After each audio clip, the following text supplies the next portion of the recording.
Hello, everybody. My name is Graham Elwood, and you are watching Ba-Boom, the political vigilante, making Gotham great again. We like to keep update on crypto. We also have a great way to support our show, which is go to patreon.com/Graham Elwood and support the show the way Alex Talkis does. You get to submit articles like this once a month. It's only $5 a month, and you're supporting independent media and independent artists. Come on. So this came out a week or so ago. And thank you, Alex, for supporting our show. The crypto industry struggles for a way forward. The implosion of the exchange FTX shows how an industry built in the wake of 2008 financial crisis has drifted far from its original ideas. Now, this article, it makes some okay points, and this is a valid question to ask. And we've been talking about this a lot. We've asked Rosie Tran this question. We asked Lily Dowse this question. And I think everybody in the crypto space is like, where do we go from here? New news just broke that as of Monday evening, December 12th, Sam Bankman-Fried has been arrested by Bahamian officials, and they are going to extradite him to the United States at some point. So he will be in a court in the Bahamas on Tuesday, December 13th. And then he'll get extradited. So the Southern District of New York filed the charges, plus the SEC is going to get involved. And we said this early on when this first came to light. People were like, oh man, he's going to have numerous agencies coming after him. The DOJ, and it's starting to happen. Finally, he's been on the run for a little too long. Now, this article, what this article brings up is how Bitcoin, this 8-page white paper came out in like January of 2009, I believe, right after the 2008 collapse had happened. In 2008 happened in September of 2008, but it was just starting to like take steam and really affect everybody in January of 2009. And this article is like Bitcoin, crypto was supposed to be a way forward. And this is the thing where it always drives me nuts, where they lump Bitcoin into all of these altcoins. Oh, Bitcoin, that crypto stuff. Bitcoin is the way forward. Bitcoin will be the world's reserve currency.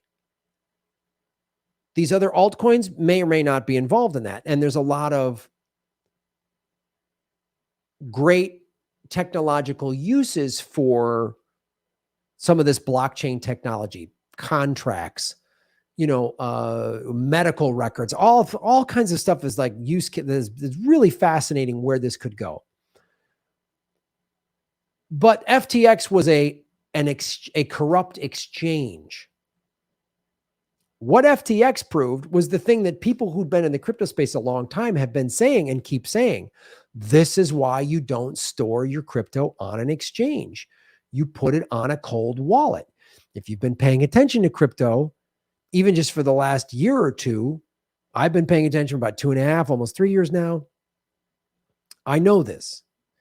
So what this New York Times article, and again, this is New York Times, but also gave Sam Bankman-Fried this puff piece, gave him a pat. They didn't, like 2 weeks ago, they did this really like, oh, he's just some goofy, nerdy billionaire that maybe mismanaged funds. And that's the angle he keeps trying to play. And Sam Bankman-Fried tries to play that angle on Twitter. It's going to bite him in the ass because he's putting out evidence for public knowledge. He's a dummy.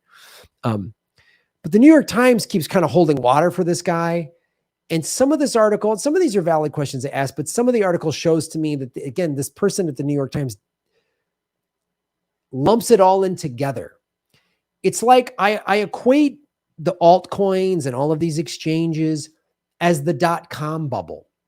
Remember that?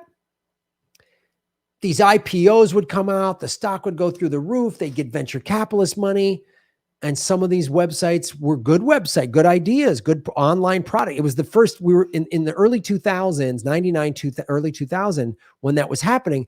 That was when we were really starting for the first time transitioning to an online economy. Can you sell this online? Just ship it to your house. That was all that had been happening, but this was really going to like take it to the next level. And some people were making crazy money overnight. And when that happens, gambling starts, speculating, and corruption starts. Now, and there was an article, and I showed you this in 2000 that said the internet's about done in 2000. And people said, oh, these website internet, it's all done. It's all a bunch of hooey. And this article from the New York Times has a little bit of that in there. But we should look to what happened with the .com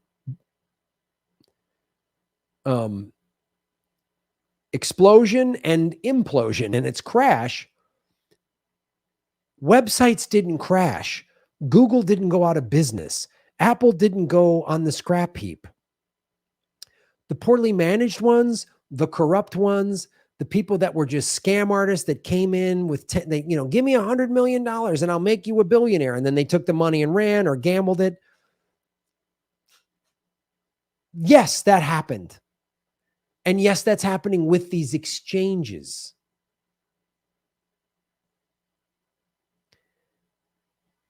But the internet and online commerce didn't go away.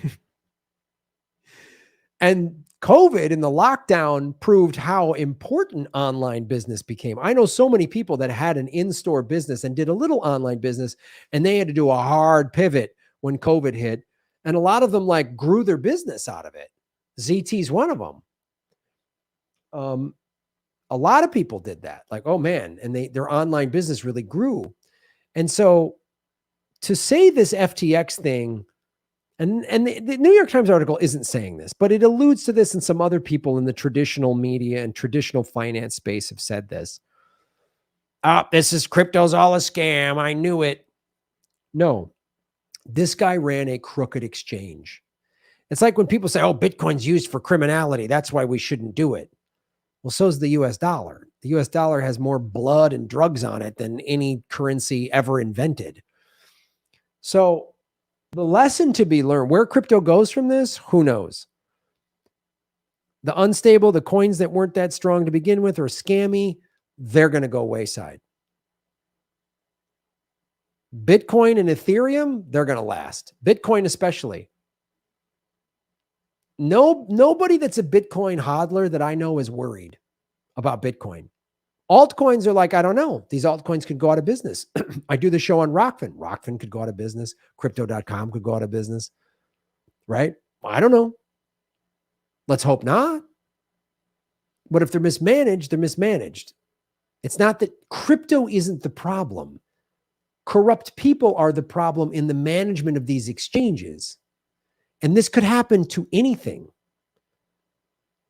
Should we all stop buying houses because of what happened in 2008? No, we need more regulation. We didn't get it from Bush. We certainly didn't get it from Obama. So we're going to have another housing crash. Does that mean we should all just get rid of houses and live in tents? No.